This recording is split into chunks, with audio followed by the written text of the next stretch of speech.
करें।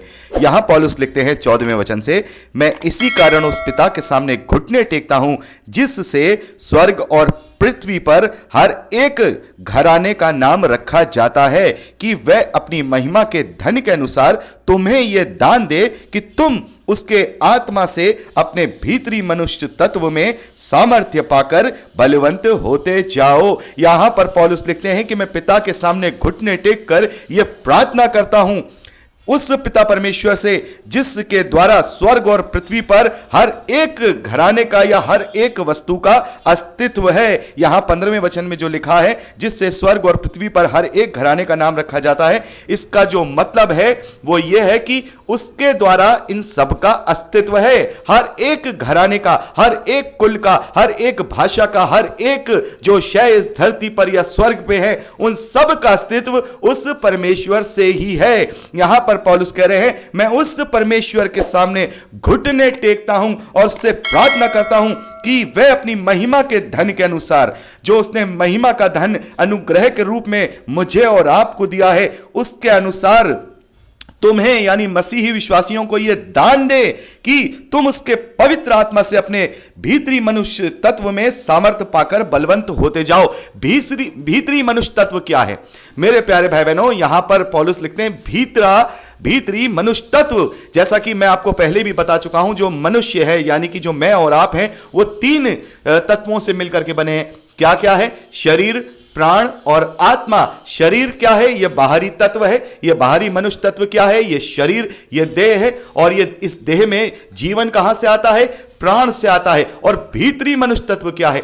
भीतरी मनुष्य तत्व हमारी पर्सनैलिटी है, वो आत्मा जो परमेश्वर के स्वरूप में है। बहुत सारे मसीही विश्वासियों को यह गलतफहमी रहती है कि परमेश्वर ने मसीही विश्वासियों को या आदम को अपने स्वरूप में रचा है, अपनी समानता के साथ। तो उन्हें लगता है कि परमेश्वर के भी हाथ पैर होंगे, बाहरी जैसा हमारा मनुष्य तत्व है वैसा ही उसका स्वरूप होगा। नहीं, उसने हमें इस नाशवान स्वरूप में नहीं रचा है। जैसा मैंने आपको बताया, शरीर नाशवान है और प्राण और शरीर जब अलग होते हैं तो दोनों का अस्तित्व खत्म, उन दोनों का अस्तित्व खत्म हो जाता है। लेकिन हमारे भीतरी मनुष्य तत्व का जो परमेश्वर के स्वरूप में जो रचा गया है, जिसे हमारा पर्सनैलिटी, हमारा आत्मा कहा जाता है, वो परमेश्वर के स्वरूप में है, इसलिए वो अमर है। यदि ये शरीर परमेश्वर के स्वरूप में होता तो फिर यह अमर होता, यह नाशवान नहीं होता। और जो परमेश्वर का स्वरूप है वो उसके गुण हैं, वो उसकी बातें हैं, उसकी आत्मिक चीजें हैं जो उस अंदर हमारे भीतरी मनुष्य तत्व में पाई जाती हैं। उसी अंदर की जो हमारी आत्मा है, जो हमारा अंदर का मनुष्य तत्व है, जो हमारी पर्सनैलिटी है, जो कि इस नाशवान शरीर को छोड़ करके स्वर्गीय शरीर को धारण करके उस अनंत जीवन में जाएगा, वही मनुष्य तत्व। यहां पौलुस कह रहे हैं कि मैं प्रार्थना कर रहा हूं घुटने टेक करके उस परम प्रधान परमेश्वर के सामने कि वो तुम्हें ऐसा पवित्र आत्मा से भरे कि तुम्हारा भीतरी मनुष्य तत्व, उसमें तुम सामर्थ पाकर उस आत्मा के द्वारा बलवंत हो जाओ। कैसे बलवंत? क्योंकि हमारा भीतरी मनुष्य तत्व अभी बलवंत नहीं है, ये कमजोर है।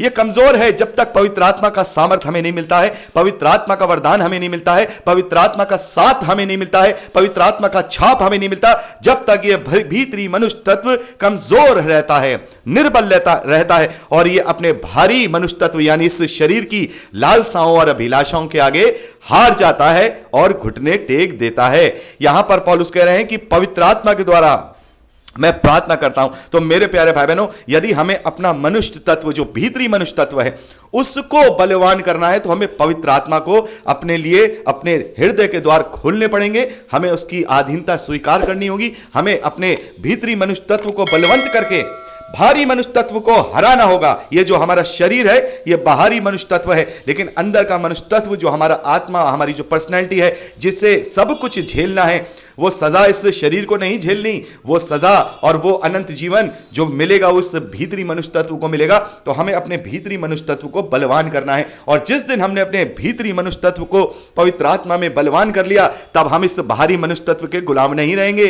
हम फिर इसकी अभिलाषा में नहीं फंसेंगे। संसारिक अभिलाषाएं हमारे ऊपर हावी नहीं होंगी, क्योंकि ये बाहरी मनुष्य तत्व जो शरीर है ये इस धरती के तत्वों से मिलकर के बना है, इसीलिए ये इस धरती की चीजों की लालसा करता है। और हमारा भीतरी मनुष्य तत्व परमेश्वर के स्वरूप में है, इसलिए वो परमेश्वर का लालसा करता है।